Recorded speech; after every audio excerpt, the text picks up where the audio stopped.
Fuel the future. Be the best dad.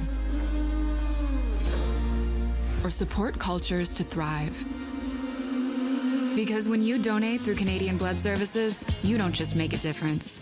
You make all the difference. Join Canada's Lifeline today at blood.ca. Summer days, summer nights, lots of things to do, places to go, and people to see. If you're having a few drinks, be sure to plan ahead and get home safely. We don't want to pick you up. Drinking drivers risk injuries to themselves and others and take chances with their license, their jobs, and their future. Remember what's at stake and choose your ride, whether you're the driver, the passenger, or the party host. Thanks for supporting sober driving. I hope we never meet. Visit ArriveAlive.org to find out more.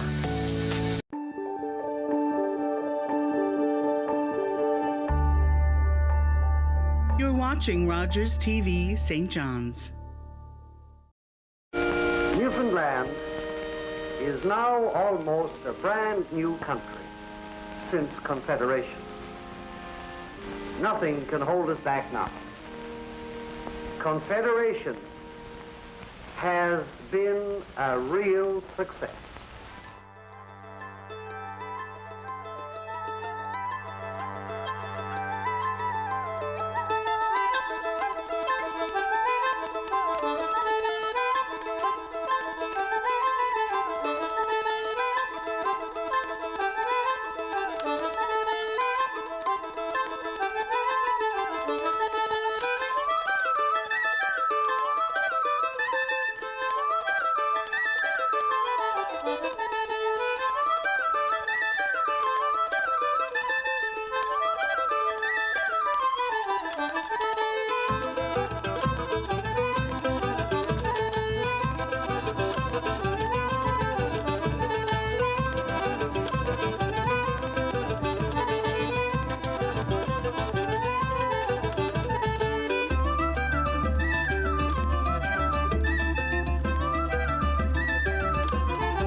When I was a kid, Joey Smallwood was a hero for me because I would listen to him on The Barrelman. And here I was a St. John's kid, and I'd hear all these stories about Outport, Newfoundland, and rural Newfoundland and Labrador, you know, where salmon were as big as whales, and whales were, I don't know, as big as dinosaurs, and all that kind of thing. And this sort of grand vision of Newfoundland. And so he was a hero. The sound of their voices, Smallwood and Cashin, going on and on and on was the sound that I fell asleep to most nights. And it seemed to me in memory to have gone on for years and years. And when I listened to the proceedings of the National Convention on the radio in 1947 and 48, and I heard this same man advocating union with Canada, giving up whatever autonomy we might repossess. That was a letdown. It seemed to me to be an act of treachery. I felt like I was double-crossed by that. And in some ways, I don't think I've ever gotten over that. I was 20 years old in 1949, so I remember it quite well. And in 1949, there was, in like the outport I lived in, which is over 1,000 people, we were 60 miles from a radio station. We were 60 miles from any railway station. There was no electricity. There were no roads. You had to go by boat to get anywhere. So I remember it very distinctly, and it was a great communal atmosphere, no question about it. But there were a lot of other disadvantages, in as much as nobody had any money or any cash, and there was quite a struggle to get a job anywhere. Because you got to remember, my mother was a nurse, my father was a doctor, so health care was very important to them. And it seemed to them, I believe, that after Confederation, healthcare could be dealt with in a more systematic way? When I looked back, the thing I resent most about that period and about what happened was this recurring myth that was built up by Smallwood, that we were rescued, that we were poverty-stricken, in dire need, and we were rescued by Canada. It would be hard to exaggerate the poverty that many Newfoundlanders experienced. Now, did Smallwood exaggerate? I mean, does the sun come up every morning? Have you ever found, you've covered politics really all your life, Bob, have you ever found a politician who didn't gild the lily? I mean, the answer is, of course he exaggerated, but there was truth in what he was saying. I mean, there's different kinds of poverty, I suppose, you know. I mean, I often, and I've interviewed a lot of older people in doing oral history research, and people, they keep going back to, well, we had our own gardens, we took care of one another, we helped each other build homes. There was no poverty in that. There was a lot of socialization, there wasn't a lot of crime. The people, the older people that I talked to missed that. They missed what that meant as a sense of community. It fascinates me to think about, you know, how much global perspective did even the worldliest people in 1946 or 1947 or whatever, you know, how fair is it to try to project, you know, a decision-making process on them? I don't know. Like, I asked my wife's grandmother, who was from North Harbour, Sencha Bay, because she would have been alive and she would have been able to vote, and I asked her how she voted, and she said, oh, well, I voted yes, I voted to join Canada. And I said, why? Why did you, just curious, why did you vote to join Canada? She said, what difference would it make to me? And you think about that in one respect, and it sounds kind of naive, but it's also a very practical answer, right, isn't it? Because what difference did it make? They could have joined Sweden, and it wouldn't, they're so disconnected in most parts of, you know, parts of rural Newfoundland, that what difference did it make if you were in the country of Newfoundland, the country of Britain, the country of Sweden, Jamaica, Trinidad? You know, you're still getting up tomorrow morning and you're going fishing and you're going to come in and, you know, it's like, it's not like you have a deep, we have it now because but it's not like you have some deep-rooted connection to the people of, you know, coastal Northern Peninsula or something, you know, like they would have never even been there. Would have never heard of it probably for part of it, you know. So I always thought about that as a really, really excellent answer to the question. What difference does it make?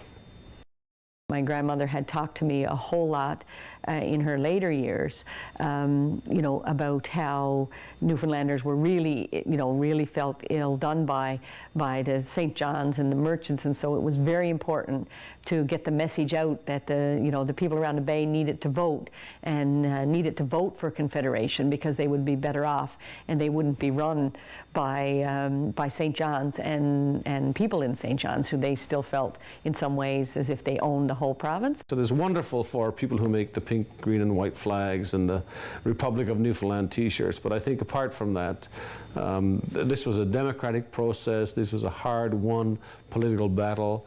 The churches and the businessmen in this particular part of the province were very much against Confederation because they thought the world would be changing far too quickly. But I think that Smallwood, in his wisdom, and sometimes I'm reluctant to say that, but you know, he happened to be the right person at the time to bring that message to the entire province and not just to the rich part of the province.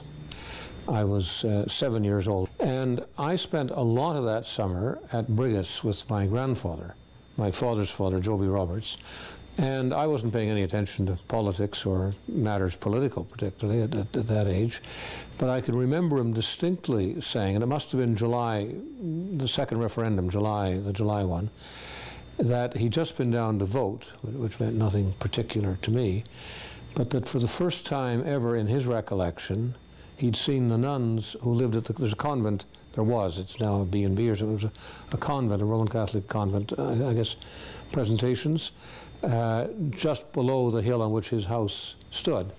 And as he went down to vote, he saw several of the sisters coming out to vote. And I didn't think anything of it. I mean, he mentioned it. He said, I've never seen them vote before. They usually don't vote. Well, I assume it was because the Archbishop of the day, Archbishop Roach, made it very clear that he was against Confederation. We were Moravian Inuit living from Hebron all the way down to, Postville, Cartwright area, and in some aspects, Rigollet as well. And our life was so much intertwined with the Moravian mission. The year for us was a church year that, in my opinion, there was relatively little, I guess I would have to say, influence about the outside world politically. We were more involved in the day-to-day activities and how the Moravians ran the community. So is it fair to say, reflecting back to the late 40s, Jim, that whether or not Newfoundland, the place called Newfoundland, whether it joined Canada or not, was it almost irrelevant to much of the Aboriginal community? I would have to say, from the perspective of Inuit as well as the perspective of Newfoundland and Canada towards Inuit, that is absolutely true. And as Maura Hanrahan, a social anthropologist, wrote for us in our Royal Commission report, neither Newfoundland nor Canada were very much interested in the Aboriginal people of this province at that time. To join up and then negotiate terms of union later on. I mean, that was literally comic. In the run-up to Confederation, I can easily imagine the architects of that sitting around saying, let's not put the actual terms to Newfoundlanders. They're more apt to refuse a specific proposal. They're more apt to dwell on what they're not going to get. Let's just not go at it that way. Let's just dangle the baby bonus in front of them, trump that up, rig the vote, and away we go. Now, that may sound kind of cynical, but I think that all that, not just hindsight, I think that all that was a mistake. I think that we should have joined Confederation, but I just wish that we hadn't done it the way we did. I wish that we had had 5 years. We'd gone back to responsible government and had 5 years to think about it, and then maybe we could have talked about stuff like offshore, and also, like, whatever choices we would have made, we would have felt more secure about it. Whereas there's definitely a feeling that we were pressured at the end.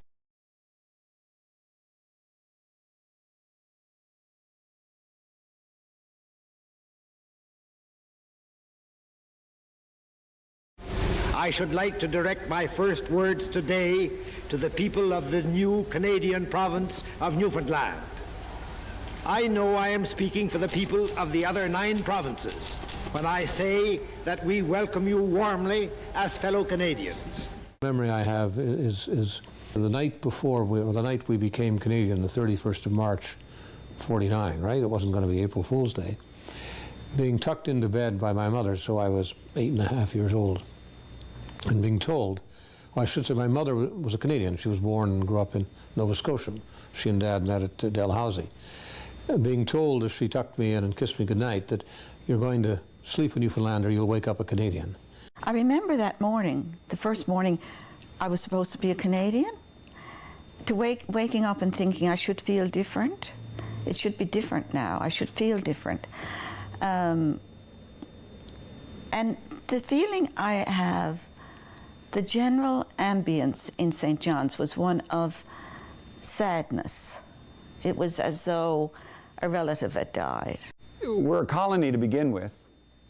The Irish Catholics among us, for one thing, were always looked down upon. You read those documents from back then. I mean, there was the sense that the Irish were not quite human beings.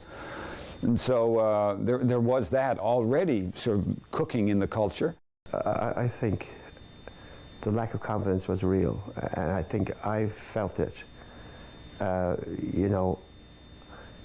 It's probably hard for Canadians to understand that, but I definitely felt like I remember the story actually I told in my show about taking a French course in Montreal when I was there for 6 months, and remember I knew when I was going to go around the room that they were going to say you had to say where you were from, and I was going to have to say I was from Newfoundland, and I started blushing because I actually had read in the newspaper, I read Newfie jokes in the newspaper in Quebec. And remember the days when in Newfoundland, in Canada, when you introduced yourself and said you were from Newfoundland, people laughed. They just laughed. It's like, you say, well, what are you laughing at? We were kind of ashamed of ourselves by then because we were latecomers to the 20th century, I guess, and we felt that we were the butt of all those jokes. And people in Canada seem to misunderstand. Newfoundlanders are kind of good-natured, and they go out of their way not to put someone, to try not to make people ill at ease. And Canadians saw this as a kind of stupidity, because Canadians would tell you something and you'd go, yes, yeah, and then you go, you know, buddy's nuts, you know. But you wouldn't, it was just manners. You wouldn't confront somebody, you know, you could tell a Newfoundlander anything and they go, yes, and go along with you. And I believe that Canadians misunderstood this as a kind of, that Newfoundlanders were gullible and stupid and would swallow anything, you know. And so there was that misconception about Newfoundland. And the biggest fights we had about it weren't with, you know, drunk guys in bars. You know, it wasn't with redneck guys who, you know, wanted to take a poke at you, you know. Our biggest fights was with the national media.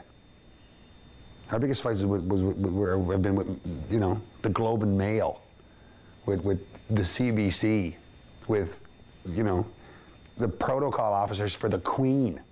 You know, like, this is not like, you know, it's funny because you assume that kind of, like, some, you know, the fights you're going to have like that won't come from, like, politically correct organizations. But, yeah, even it you know, existed and probably still exists in those places too. And I don't think there's a grand conspiracy about it or anything like that. I honestly think that, by and large, those people, much like the drunk guy in the bar, no one's told them any different.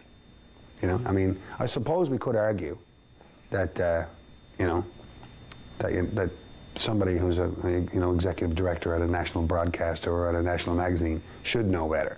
They friggin' well know better about saying something about, you know, an FROG in Quebec, you know, or something like that. They wouldn't do that.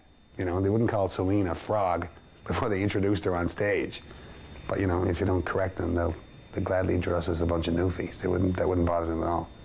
But I don't think you can put that sense of that lack of confidence or anything, I don't think you can put it at the foot of Confederation. I really don't, because I think it goes way back to Commission of Government. I think Newfoundlanders were aware, my generation only dimly aware, that, you know, we'd been a country. You know, when I was growing up, you know, I was born into Canada. I didn't have anything else to refer to, and it was only in late teens and early 20s that I started to learn about the whole nationality of being a Newfoundlander. And I mean, to feel it, you know, viscerally. Do you think that, and there, at least this is the view of some people, that Newfoundlanders as a culture, as a people, lost their way during the first 20 years of Confederation, that we were smothered by Canadiana and that we lost some of our self-confidence? What's your assessment of that theory? I don't think we've ever lost self-confidence. I think that beginning at some point in the mid-60s, and I'm not sure that you can find a day or an event, we began to see ourselves in a new light. And I mean, you can see it in the literature, you can see it in the artistic works, you can see it in our music, you can see it in a whole whack of things. And I don't think that was the result of Confederation. I don't think it was the result of being Canadian. I think it was simply a natural evolution. But I don't think we lost confidence. I think we gained confidence when we realized that we can do things ourselves. So I think Confederation coincided with a regaining of our confidence, realizing we're just as good as anybody else, not better, but and we can hold our own anywhere. And that the image of the poor, downtrodden Newfoundlander going off to the Boston States, or, you know, living on the dole, just isn't true, isn't valid, isn't us. Now, I was always a little gutsy about that. I remember having my daughter, who was just a baby and was living in Montreal, and the seal protesters were coming down the street, and I saw them, you know, and I mean, we ate seal growing up, couldn't wait for March or April to have seal, and they were coming, a whole bunch of them, you know, and I remember turning the little carriage that she was in to face them and started to ask them what did they know about it and had they ever tasted seal, and that how I loved it and enjoyed seal. And you know, that right, even then I knew that people were talking about what they didn't know. But you know, when I think about social gatherings, when you would be the only one there, and people would say, yeah, she's from Newfoundland, or they're from Newfoundland, and would come over, and I always took, you know, great pride in the fact that I could, you know, mimic an accent, or you know, play the Newfoundland part and sing, you know, sing off key, but the songs, you know, strong patriotic songs. But it was mostly, I felt they were looking at our uniqueness, not their stunned, you know, stunned Newfoundlanders. It was like they're different. And I always played on that difference. But I remember seeing the word Newfie turn up over and over in the magazines, and I wrote. There was one that came out of Nova Scotia. Harry Bruce, I think, was the editor, and he used the word Newfie in his column. And I wrote a letter, and I mean, I was right over the top, you know. I said the first thing you do to a people if you want to degrade them is take away their identity, call them Newfies or Hicks, or give them a name and put them in that, and you dehumanize them. I went, anyway. He wrote an editorial in reply to me saying, you know, how this was intolerant of me. But that was the only thing, you know, I don't remember anyone treating me with unkindness, but I remember the air of condescension, especially in the media, you know.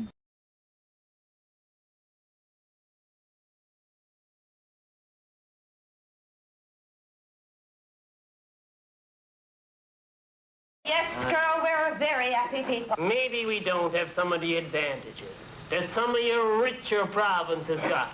Alberta, Ontario, and the like. But our happiness, boys, are the more intangible sort.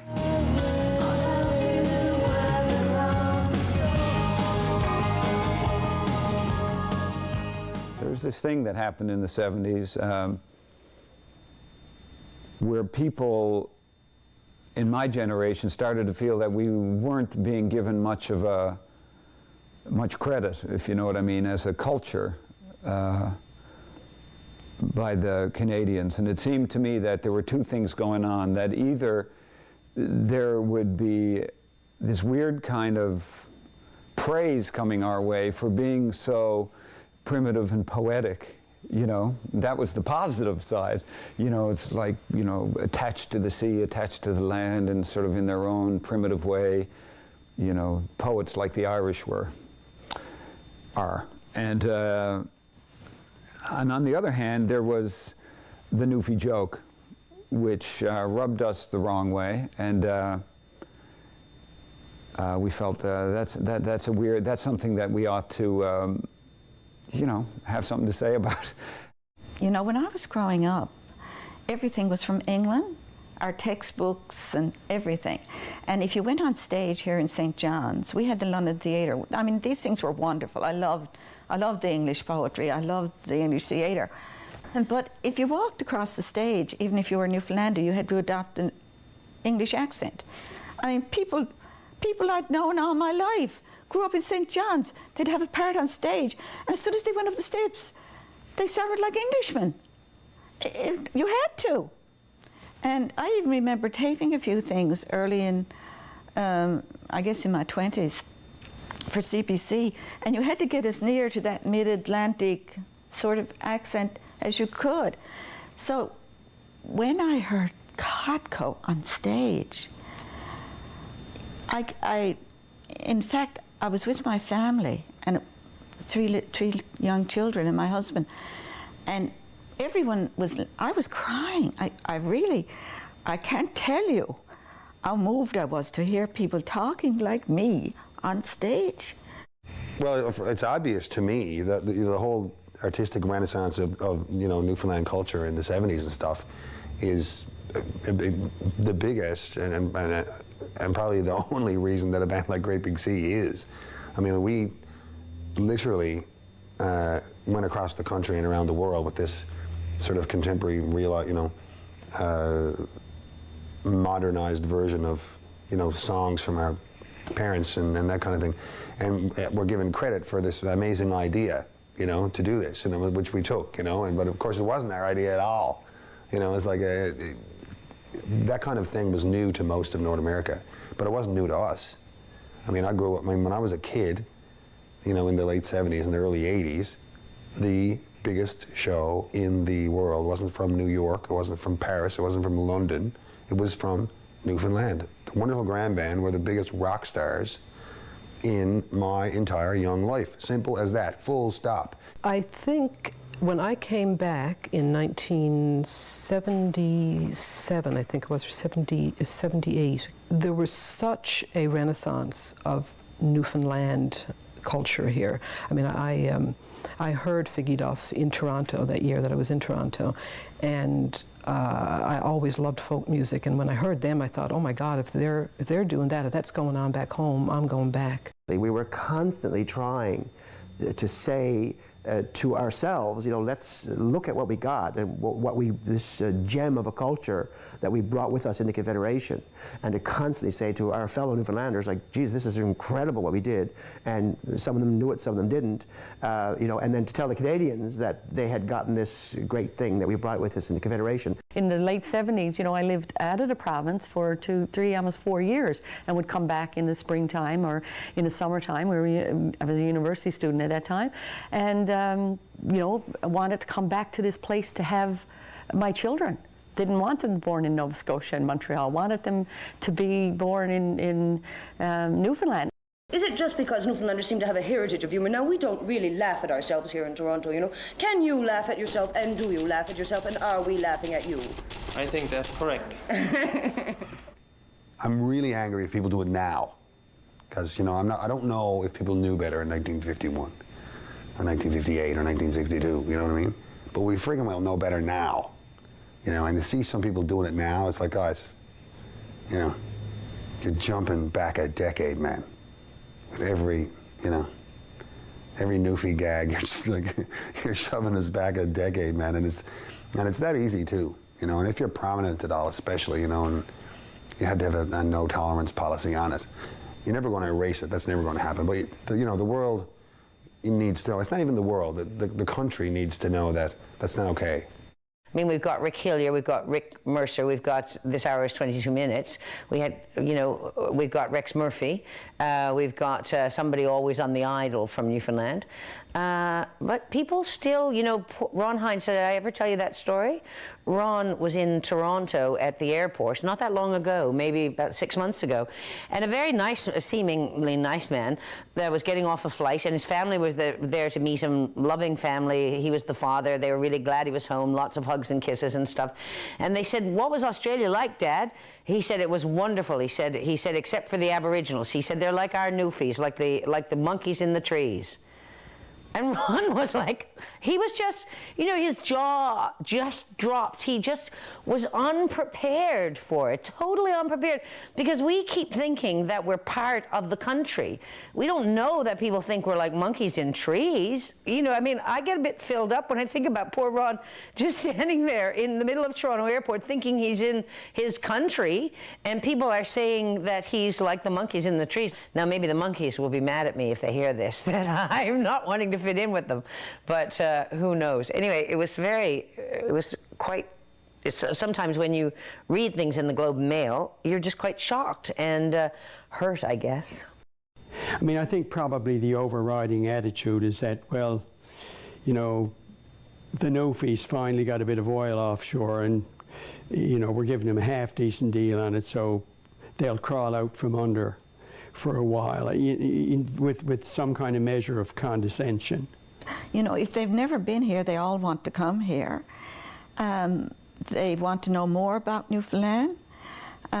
It seems like they've almost swung to the other extreme.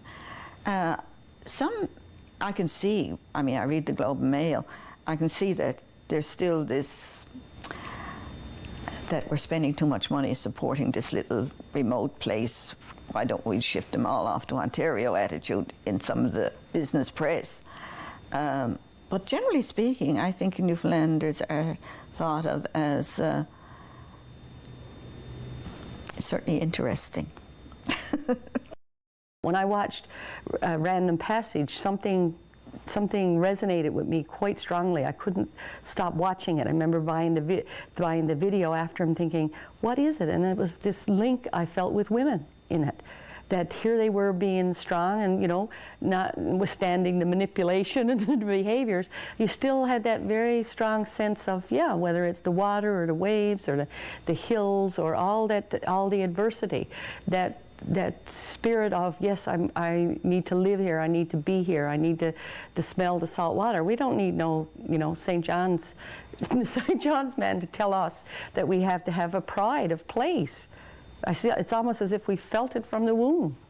Do you think that Newfoundlanders as a whole did this uniqueness that people seem eager, especially in recent years, to recognize here, was any of that smothered in the first 20 years of Confederation? Did Newfoundland and Labrador lose any of its uniqueness after it became part of Canada? Well, I don't know if they did after the first 20 years or so, but I don't think there's any question now that if there's anybody had any fears that Newfoundland, Labrador don't feel they're part of the country, or they don't feel a sense of identity and don't recognize their own intellectual abilities and all of the other abilities which make up a significant part of the country. There's no doubt about that today. I think that there's been a resurgence of what we believe to be our own ability to run our own destiny within Canada. And I think that's the important point.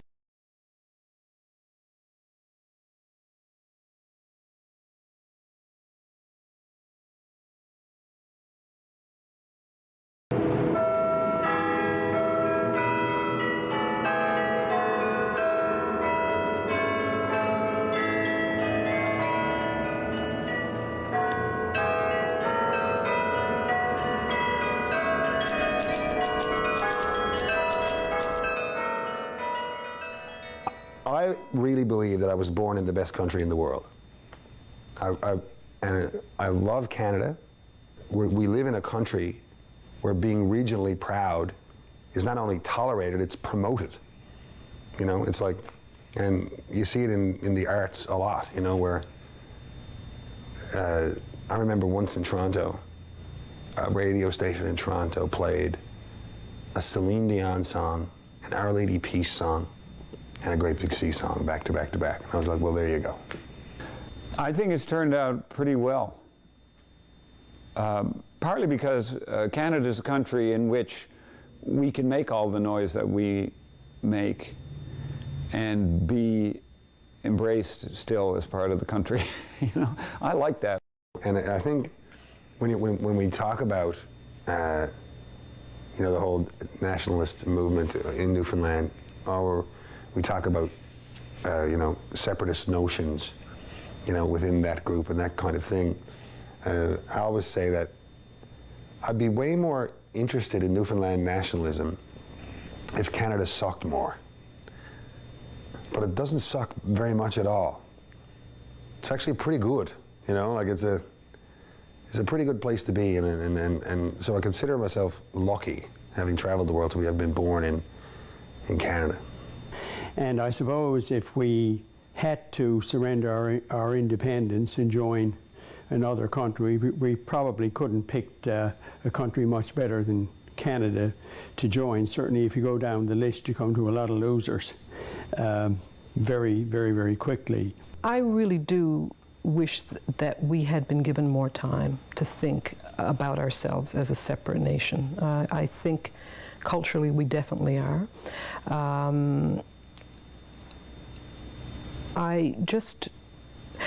I'm a little afraid of nationalism. There's something about nationalism that scares me a bit, and but I just don't feel like a Canadian. I just don't. I know I will never feel like a Canadian. I'm a woman born on this island. You know, if I look at were we better off as women in terms of what influences, and we became a part of something bigger, and that's the Canadian women's movement. And even though as Newfoundlanders and Labradorians we certainly have a sense that we were very gutsy women in terms of, you know, challenging the status quo, I think we were helped by some of our foremothers and some of the struggles that they'd had, but a lot of that was in rural parts of the country.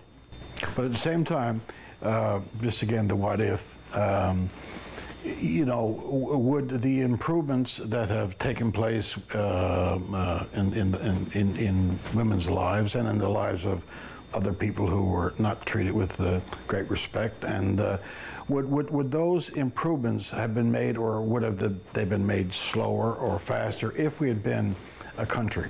Well, I mean, I'm much more of a proponent of revolutionary, not evolutionary, and I think we would have been back to, well, it'll happen over time. I think the sense of that other women were doing, there were movers and shakers in other provinces, I think it happened faster because we were part of the federation called Canada.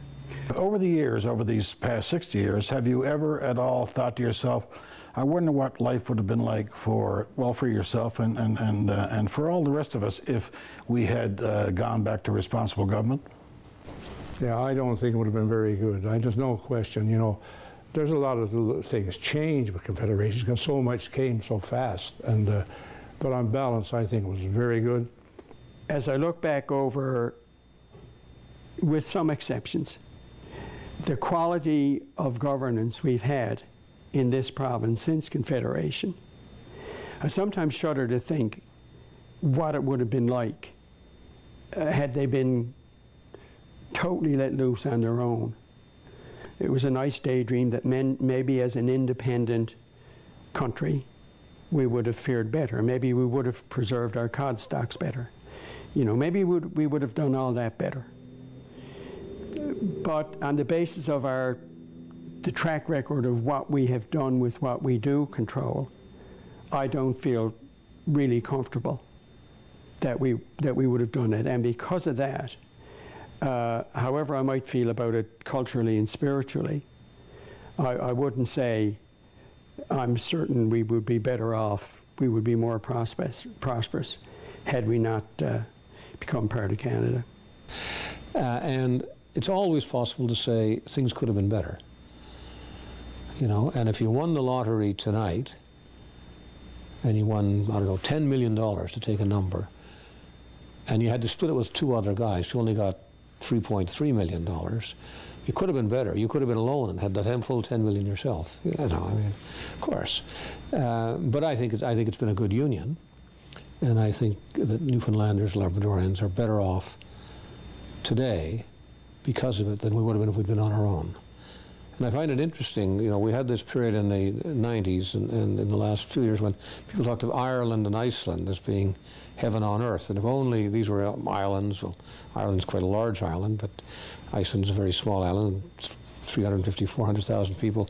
This paradise, this earthly paradise.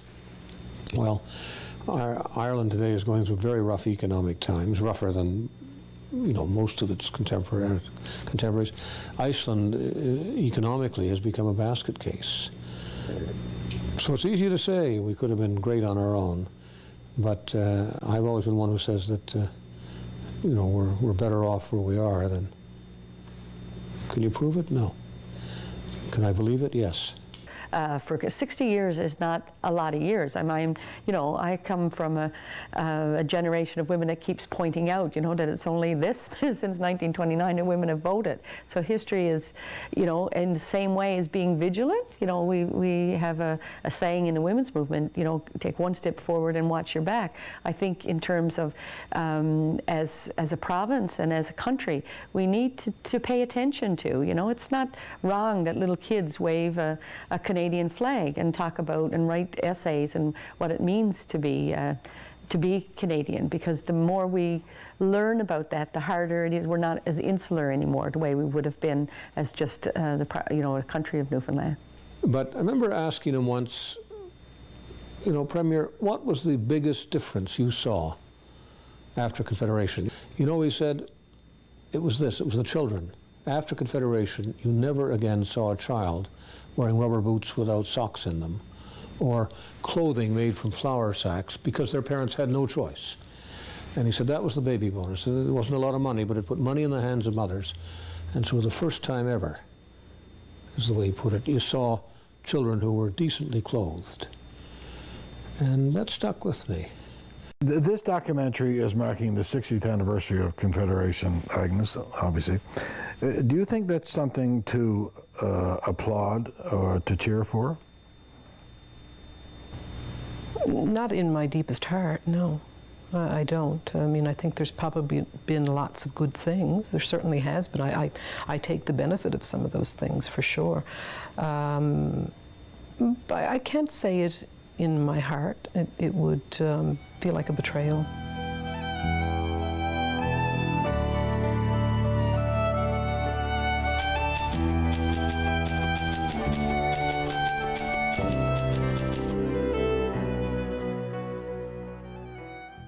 There's something that Newfoundlanders have where they want to come back. That's the most, I've never seen a phenomenon like that. Have you ever seen anything like that in your life, where people have got to come back, and people retiring after being 30 years in Alberta, whatever, come back to Newfoundland?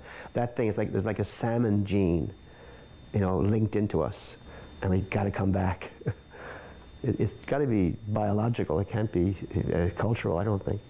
I could live almost wherever I want within reason, There's probably some island in like in Dakar or something that I couldn't go to or something like that, but I like it here. We like it here. This is our home, and it feels like home, you know what I mean? Like, it's never really even been tempted to live anywhere else, and I guess if there's anything else about it, that's the message we bring across the country. It's like, we are Newfoundlanders. It's very easy to have a strong welcome home feeling when you step off the plane in Newfoundland, because chances are wherever you took off from was way different from where you land. And the thing that strikes me always, no matter what the weather, is the smell of evergreen at St. John's Airport. I step out the front doors of an airport. Until that moment, you're there with rental car companies and modern architecture, but those doors slide open and then you smell Newfoundland as soon as you come out. I don't care what the weather is, it starts me off right on the right foot, because I know I'm home. Home is in your face. I'm all right in Halifax, I'm fine in Toronto, I'm happy out in Vancouver, I'm all right in Philadelphia, you know what I mean? And London, we were just in London, and my husband and I teaching over at Harlow, and it was wonderful. But there's just this extra added happiness that I get when I'm home, or something, or everybody gets it when they're home. When you go home, you just lock the door and you think, oh, all right, I'm all right now. I mean, I got in the house, I'm fine. And to a certain extent, that's what you feel for me, when I land in Torbay, I get that sense of, I'm home. My very first grandson was born, and he was 2 months old before I see him, and so I was going way up in northern Alberta in Fairview, and like when a child is born, it's about baptism and that, and we were like, oh, I was born in Alberta, so we took rocks and water from the Atlantic and put it in a mayonnaise jar, and put the jar in and packed it all up very nicely in our luggage. And when we were sitting together with the little fella on, in my son's arm, we took his two heels and dipped him into the water. And I noticed when I was there that the rocks that were in with that water are still there on his dresser. So we're all anxiously waiting along, with my son and his wife, because they want their child to grow up here. And when they think about, well, is it just about family? And they say, no, it's different. We don't want to have to tell them about that difference. We want them to know that difference and what it is you feel from growing up here. I was never tempted to leave, and I didn't leave because I love it here. It's home. I feel familiar with the place. I'm comfortable here. You know, I feel that I know it. It's hard to put it into words. It's just something that happens. I think it goes back to that early indoctrination and hearing my uncles talk about Newfoundland and going fishing with my father. I remember driving down with my father when I was just a child, really, going down to southeast Placentia. And we came up over that piece of ground just as you cross a height of land going out of St. Mary's Bay into the southeast river watershed. So you're on the height of land. And you're looking out over what 98% of the world's population would consider the most God-forsaken stretch of featureless barren you could possibly imagine. And my father looks at it and he says, "Isn't that a wonderful, wonderful bit of country?" You know? And I never go over that hump without hearing Dad say, "What a wonderful bit of country."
My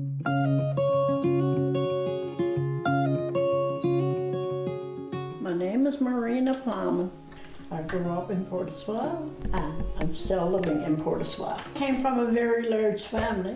We had to cook to help our mother out. She had that many children, so we were taught pretty young. Every one of us can cook, I'd say, fairly good. I grew up, we had to take turns making our special cake for the weekend. Each one's sisters, one did a light one did a chocolate one, and then we did molasses, what they call the old-fashioned molasses cake, or like a gingerbread. We learned the old way that they used to cook. Meat wasn't easy to come by back in them days, so there was no fridges, no electricity. The vegetables mainly came from our garden. Fish would have came from Portiswell. You go to the fishermen. I use my own olive oil.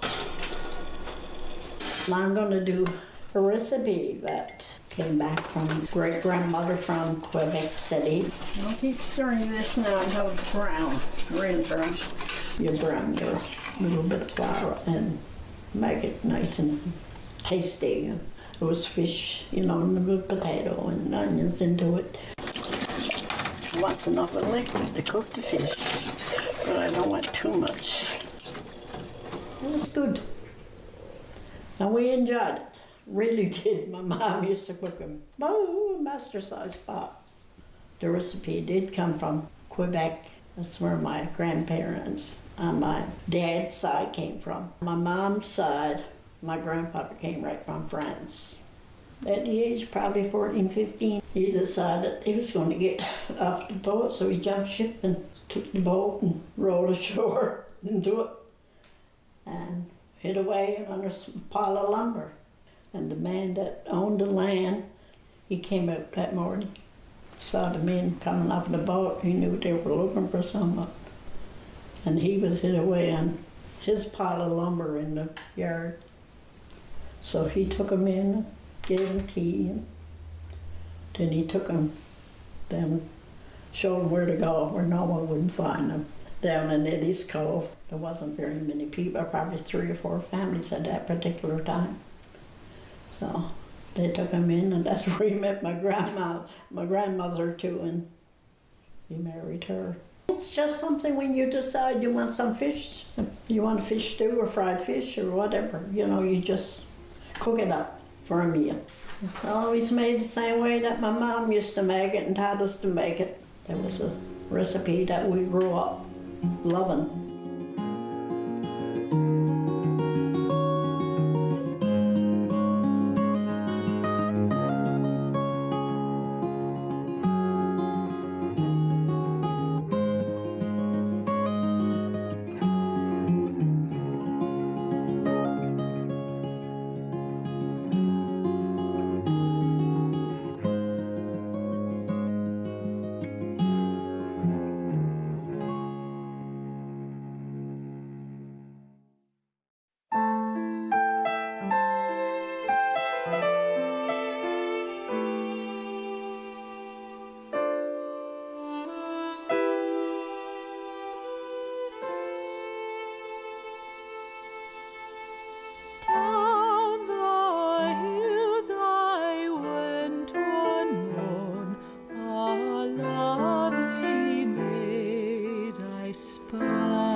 To meet you in the foggy dew.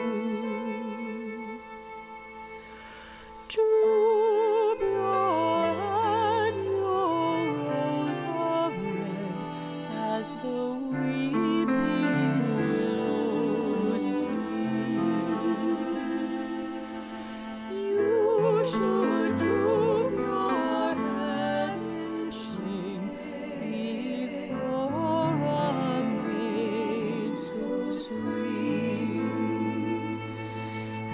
I says, pretty girl, won't you be my bride beneath the skies of blue?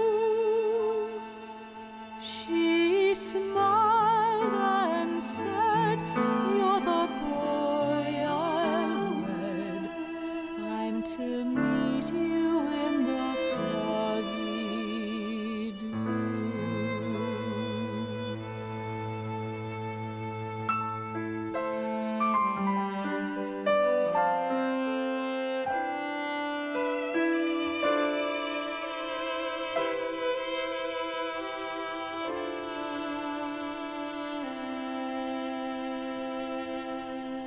Down the hills I went one morn, a-singing I did go.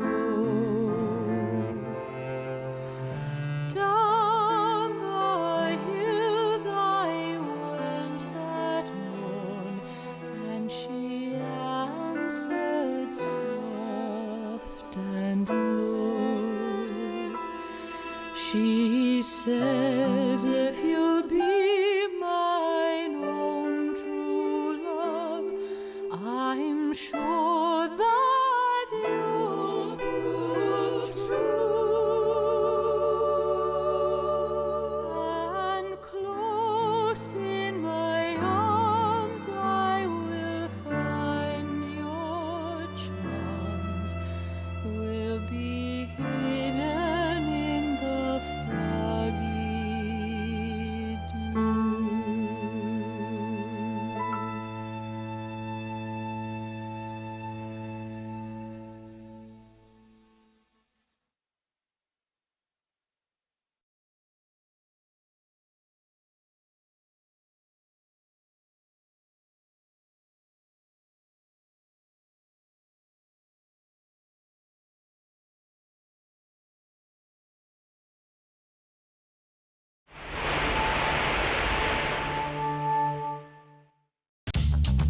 This program is brought to you by Ignite TV.